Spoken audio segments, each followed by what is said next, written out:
یہ ندامت کے آنسو اللہ کے ہاں بڑے قیمتی. جبریل السلام آئے اور نبی اسلام کی خدمت میں عرض کیا، اے اللہ کے حبیب صلی اللہ علیہ وسلم، ہم فرشتے انسان کے ہر عمل کو تولتے ہیں، اجر جو دینا ہوتا ہے، لیکن ہم انسان کے آنسوؤں کو نہیں تول سکتے. نبی اسلام نے پوچھا جبریل کیوں؟ فرمایا کہ اتنا اجر اللہ دیتے ہیں کہ جو میزان میں تولا بھی نہیں جا سکتا. اللہ اکبر. ایک آنسو گناہوں کے سمندروں کے برابر اگر آگ ہوگی تو ایک آنسو اس آگ کو بجھا دے گا. اچھا، یہ بات لاجیکلی بھی سمجھ میں آتی ہے. آپ نے دیکھا ہوگا کہ لوگ امپورٹڈ چیزوں کو نا بڑے شوق سے زیادہ پرائس دے کے خرید لیتے ہیں. مثلا گھر میں بیوی نے کوئی کچن کی اچھی چیز خریدی، بھائی پرائس کتنی تھی جی؟ اتنی.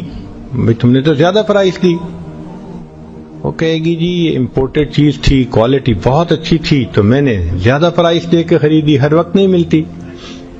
تو دنیا کا دستور ہے کہ امپورٹڈ چیز کو زیادہ پرائس دے کر خریدتے ہیں کہ وہ ہمیشہ نہیں ملتی. اب یہ بات سمجھ لیجئے کہ آسمان سے اوپر کی جو دنیا ہے وہاں فرشتے ہیں جو عبادت کرتے ہیں، رکوع کرتے ہیں، سجدہ کرتے ہیں، سب کچھ کرتے ہیں، اللہ کا ذکر کرتے ہیں، لیکن وہ فرشتے ندامت کے آنسو بہانا نہیں جانتے.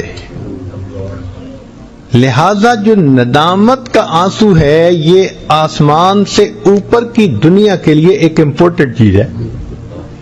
اور جب کوئی فرشتہ کسی گناہگار بندے کے گناہوں کے آنسوؤں کو لے کے اللہ کے پاس جاتے ہیں، اللہ رب العزت امپورٹڈ چیز کو پھر دگنے پیسے دے کے خرید لیا کرتے ہیں، اس پہ بھاؤ لگا دیتے ہیں ہیرے اور موتی کا. تو فرمایا کہ میرے بندے، شیطان تو تمہیں مجھ سے دور لے جانا چاہتا ہے مگر تم مت جاؤ. یہ تمہاری اور اس کی ساری زندگی کی ٹسل ہے. یہ برائی کی طرف کھینچتا رہے گا، تم نیکی کی طرف آتے رہو.